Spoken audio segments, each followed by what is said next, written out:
Before we dive into this, if you're not already subscribed to WWE Express, you absolutely need to be, because what happened on Raw is the kind of chaos that rewrites everything we thought we understood about WWE's power structure. Subscribe to WWE Express right now, and let's break down what just happened. Femi just destroyed Brock Lesnar. Not just defeated him, not just got a victory, completely and utterly dismantled the man who was supposed to be virtually unstoppable. Brock Lesnar, the beast incarnate, the force that's been positioned for years as a walking embodiment of dominance, found himself facing someone who's stronger, who's hungrier, and who's willing to do whatever it takes to prove that he's the next evolution of physical dominance in professional wrestling. But that's only part of the story, because simultaneously, Roman Reigns collided with CM Punk, and that encounter is creating a completely different kind of chaos. These aren't separate moments, they're connected pieces of a narrative puzzle that's reshaping WWE's entire landscape. This is what we're breaking down on WWE Express. Let's start with what might be the most significant shift in positioning we've seen in months. Femi destroying Brock Lesnar represents something that goes way beyond one wrestler beating another.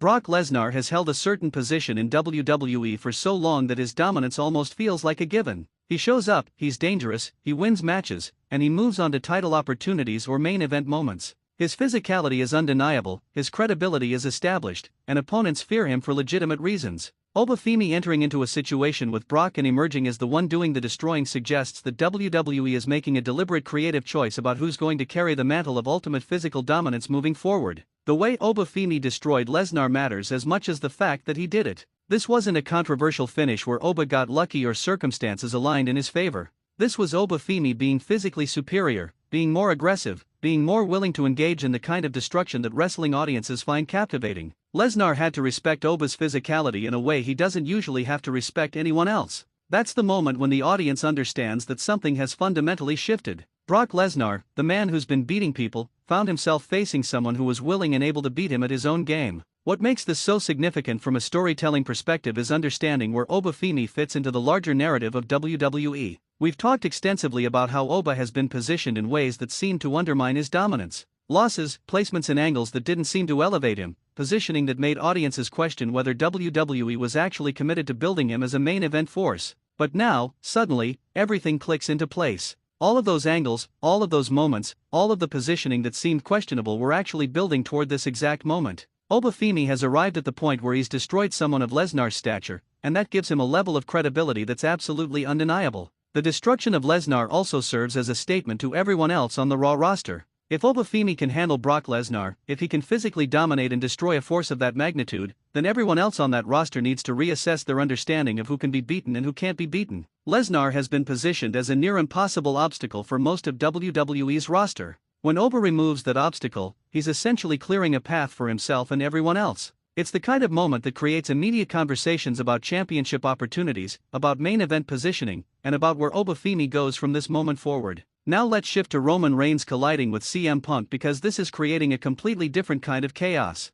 Roman Reigns and CM Punk represent two completely different eras of professional wrestling, two completely different philosophies about what wrestling is and should be, and two forces that have historically occupied spaces where they don't have to interact directly. But now they're colliding, and that collision is electric. Roman Reigns carries himself with the kind of supreme confidence that comes from being positioned as the ultimate force in professional wrestling. He's the tribal chief, he's the top guy, he's the person who defines what main event wrestling looks like in WWE. CM Punk, meanwhile, represents something that can't be controlled through positioning or narrative design. He represents authenticity, he represents the idea that wrestling is about more than what WWE decides it's about. The collision between Roman Reigns and CM Punk is fascinating because it puts two completely incompatible visions of wrestling directly against each other. Roman's dominance is built on WWE's corporate structure and positioning him at the top. CM Punk's presence is built on his ability to transcend that structure through sheer force of personality and credibility. When they collide, it's not just about who can wrestle better or who can fight harder.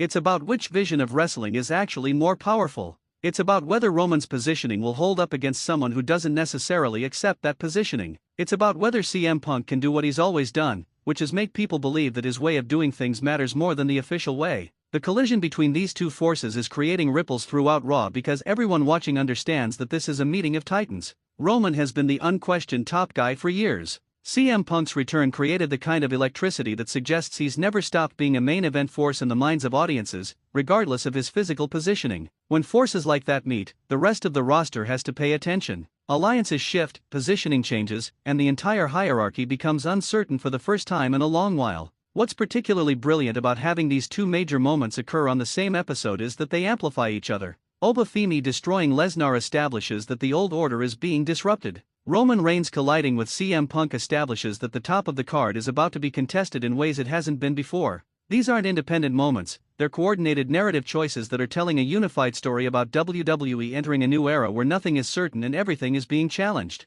The connections between these moments become clear when you understand what WWE is communicating. Femi's destruction of Lesnar says that rising forces are going to overcome established dominance. Roman Reigns' collision with CM Punk says that the top of the card is vulnerable to challenges from unexpected sources. Together, they create a picture of WWE as an environment where positioning can shift rapidly, where new forces can emerge, and where even the most dominant figures can find themselves facing situations they're not fully prepared for. From a character development perspective, both Femi and CM Punk benefit enormously from these moments. Femi has now demonstrated that he can handle anyone on the roster. He's not just a rising force anymore, he's a present force that demands immediate championship consideration. CM Punk, by colliding with Roman, gets positioned as someone who's on the absolute top level of the card, someone whose presence creates main event moments simply by existing. Roman Reigns, meanwhile, finds himself in an interesting position. He's still positioned as a top guy, but now he's a top guy who has to defend his position against multiple threats simultaneously.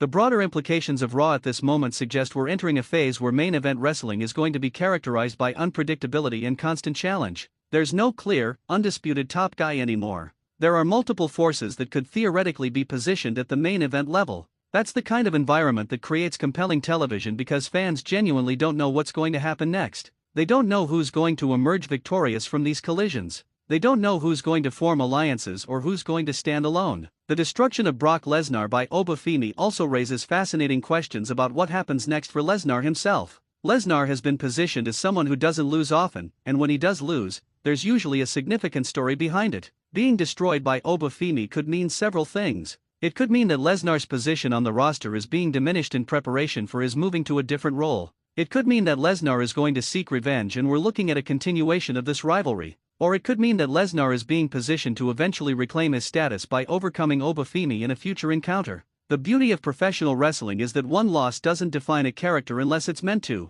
What's genuinely captivating about this moment in Raw is that it represents a turning point. Everything before destroying Lesnar and Roman colliding with CM Punk was building towards something. Everything after these moments is going to be shaped by what just happened. New alliances are going to form. New rivalries are going to develop. The championship landscape is going to shift because suddenly there are multiple people who have legitimate claims to being the top guy or the next challenger to the top guy. The audience is going to be absolutely invested in seeing where this goes because the questions being asked are fundamental ones. Will Femi capitalize on destroying Lesnar and challenge for the World Championship? Will CM Punk's collision with Roman develop into an extended rivalry? Will Lesnar seek revenge against Femi? Will Roman find a way to neutralize the CM Punk threat? All of these questions are compelling, and all of them stem from the events that just unfolded on Raw. For complete breakdown of how these moments connect to larger WWE storylines, what they mean for the championship picture, and how they're going to shape professional wrestling moving forward, you absolutely need to be watching WWE Express.